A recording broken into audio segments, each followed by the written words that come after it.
Ladies and gentlemen, this is part 2 of the August 4th, 2019 edition of the John Sunlight Show. On to state news.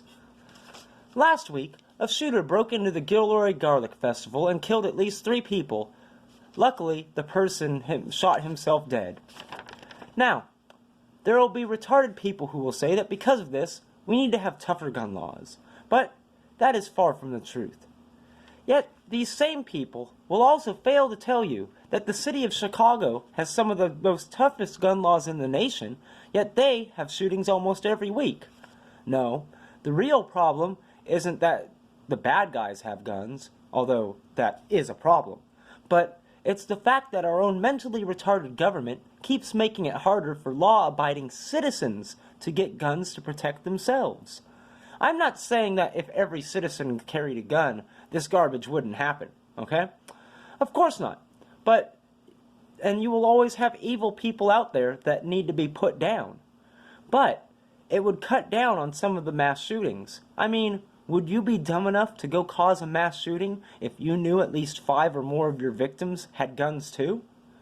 I encourage every law-abiding citizen out there who doesn't have a criminal record to obtain a gun to protect themselves, because the way things are going, you might have to. On to This Week in U.S. History. This week in U.S. history, on July 28, 1915, Dick Sprang was born. Dick Sprang was a artist in the golden age of DC Comics who illustrated Batman and other superheroes. On July 29, 1955, Dave Stevens was born. Dave Stevens is the creator of the superhero The Rocketeer, which was made into a Disney movie back in the 90s. On July 30th, 1863, Henry Ford was born. You know, the creator of Ford Motor Companies and cars and such. On August 1st, 1876, Colorado became the 38th state. The capital of Colorado is Denver, and its first governor was John Long Root. On August 1st, 1984, was the first episode of the Rush Limbaugh Show, which emanated originally from my hometown of Sacramento, California. On August 1st, 1779, Francis Scott Key was born. And on August 2nd, 1776, was the signing of the Declaration of Independence. On to national news. After watching the second debate for who will be the nominee for president for the Democrat Party, I was honestly disgusted. Truthfully, anybody who watches the John Sunlight Show should be disgusted too.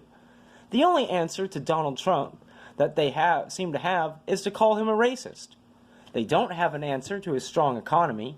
They don't have an answer to the great way that our president is standing up to the evil countries of North Korea, Iran, Russia, and China, and they certainly don't have an answer to the illegal immigrant problem.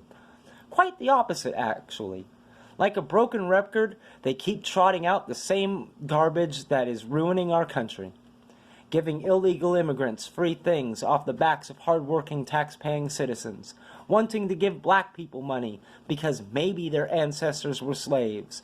Giving people free health care and free college without actually saying how they'll pay doctors and teachers for their work. See a pattern here? All the Democrats can do is attempt to buy off people for their votes, which, while also blaming rich people and attempting to tax them to oblivion to pay for their insanity. The only problem with that is that there isn't enough money in the world to pay for all these things that the Democrats want. In order to do that, you would have to not only cut the United States population, but the entire world's population by probably 80%. Hopefully, the voters in the 2020 election realize this stupidity and vote Donald Trump back in office. Now for my random thought. While looking over the failing Kalinga Press, I look at it at the library, so the boycott is still in effect. I don't pay for it. And I do it so you don't have to.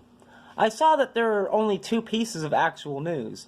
One piece being on the latest robberies, and the other on the failing hospital.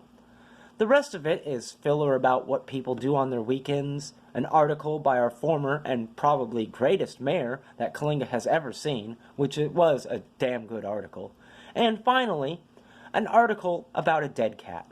Now, I have a cat myself, and I would be upset when Ninja passes away, but that's not really news. What makes the article more odd is that it was the cat of the Lander family, and they actually submitted the article themselves. 2 questions. Number 1, how much attention does the Lander family actually need? Doesn't Ron get enough attention between being mayor and Coalinga's answer to Floyd the Barber from the Andy Griffith Show? Number 2, does anybody else find it odd that Mary Jones talks major crap behind the Lander family's back, but then sucks up to them in her newspaper? Even more now that I have called her out on her lies? Trying to fool our mayor and others now, are we? This is it for part 2 of the August 4th, 2019 edition of the John Sunlight Show. Tune in to part 3 coming up next.